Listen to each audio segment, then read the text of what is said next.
ቸኮሌቱ ከክሬም ጋር በደንብ ጁስ የሆነ ፍላፊ የሆነ ኬክ የሚሆነው።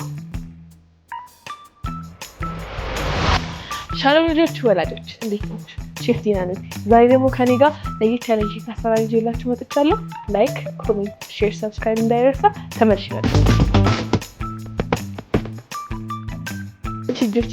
መጥቻለሁ። ዛሬ ደግሞ የምናየው የኬክ አሰራር ትሬስ ሌቼ የሚባል የኬክ አሰራር ነው።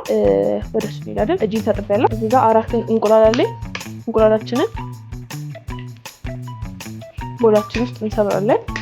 እዚህ ጋር በቴብል ስፑናችን ስኳራችንን እንጨምራለን። 1 2 3 ቫኒላችንን በዚች 1 2 ካደረግን በኋላ በዚህ በደንብ አድርገን በእጃችን መምታት እንችላለን፣ ግን በደንብ ወፍሮ ክሬም እስከሚሆን ድረስ ስለሆነ የምንመታው እንዳይረክመን በዚህ ቢሆን ይመረጣል። ነገር ግን ችግር የለም፣ በእጃችን መምታት እንችላለን። እንደዚህ አድርገን በደንብ ካደባለቅነው በኋላ የምንጨምረው ኢንግሪዲየንት ምን ይሆናል? ዱቄት ይሆናል ማለት ነው።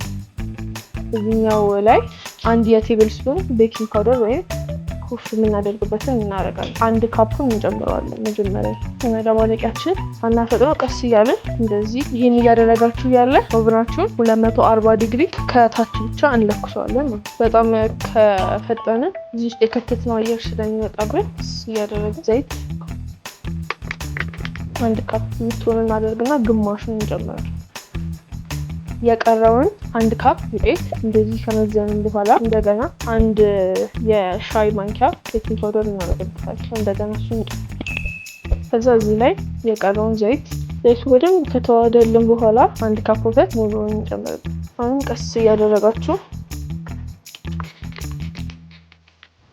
አሁን የኬካችንን ሊጥ ወይም ባተር የሚባለውን ሰራን ማለት ነው። እንደዚህ ነው መሆን ያለበት ኮንሲስተንሲ። በደንብ ሲደባለቅ ከማቀላቀያችን ላይ እንደዚህ ለመፍሰስ ያለው። እዚህ ውስጥ የምንከታውን ፓትራ ዘይትን እንቀባዋለን፣ ኬካችን እዚህ ላይ እንዳይጣበቅ ማለት ነው። ዘይታችንን እንደዚህ ከቀባን በኋላ እዚህ ጋር ያለውን ሊጥ እንዳለ ቀስ እያደረግን እዚህ ውስጥ እንጨምራለን። አሁን እኔ ኦቨኔ ሞቆልኛል። ከታች ብቻ ነው ያበራሁት መጀመሪያ ፍዲን እንዲረዳኝ። ለዛ ኦቨኔ ውስጥ ከታለው ከ30 እስከ 45 ደቂቃ ወይም ደግሞ ከ25 እስከ 30 ደቂቃ ይሆናል። ልክ እንደ ኦቨናችሁ የኃይል መጠን ነው። ተመልሼ መጥቻለሁ። ኬኬን ኦቨን ውስጥ ከትቼዋለሁ። እሱ እስከሚበስልልኝ ድረስ ከላይ የምንቀባውን ክሬም አንድ ላይ እንሰራለን ማለት ነው። እዚህ ጋር ሄቪ ክሬም ወይም ደግሞ ክሬምን የሚባለው አለ። የትኛውም እንትን ታገኙታላችሁ፣ ሱፐርማርኬት ወይም ደግሞ ወተት የሚሸጥበት ቦታ ይቀደዋል። ክሬማችሁ ደግሞ ቀዝቃዛ መሆኑን እርግጠኞች ሁኑ። አንደኛ ይጣፍጣል፣ ሁለተኛ በደንብ የሚያምር ክሬም ይሆንልናል። ቫኒላችንን በዚች 1 ፉል ከዛ እንደገና በደንብ አድርገን እናደባልቀዋለን። ነጭ ሆኖ ወፍራም ይሆናል። ልክ እንደ ክሬም ወፍራም ሲሆንልን ነው የምናቆመው።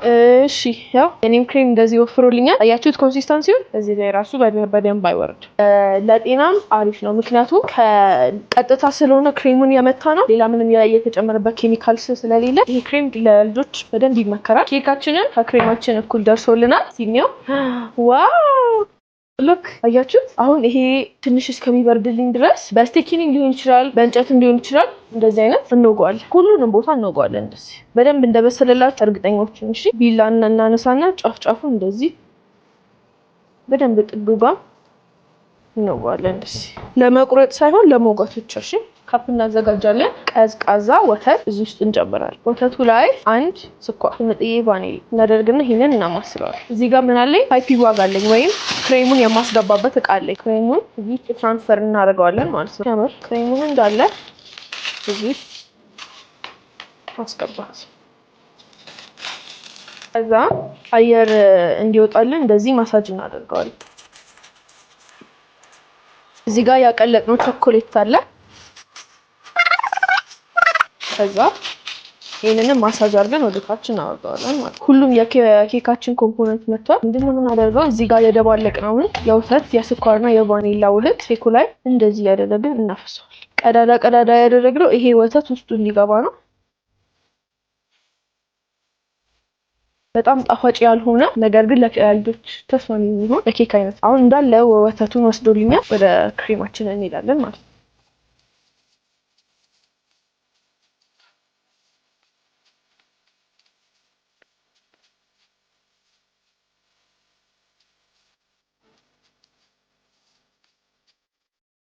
ይህን ይመስላል የኬካችን አሰራር። እንደምትወዱት ተስፋ አደርጋለሁ። ምክንያቱም ቀለል ያለ በአንድ ፓን የሚሰራ ቶሎ የሚደርስ የኬክ አይነት ነው። እኔ ቆርሼ ይበላ ደስ ይለኛል።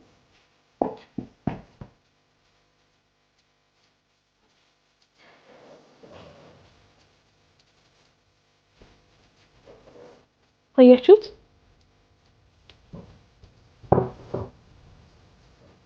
አያችሁት?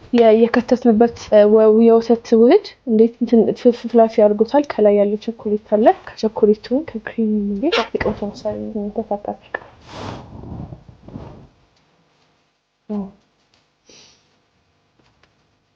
ኬኩ በጣም ፍላፊ ነው። ከዛ ክሬሙ ደግሞ በጣም ነው የሚጣፍጠው። ሄልዚ ነው። በጣም ብዙ ስኳር የለውም። ከዛ ከላይ ያለው ቸኮሌት ደግሞ ለጣም ነው። በደንብ ጁስ የሆነ ፍላፊ የሆነ ኬክ ነው የሚሆነው።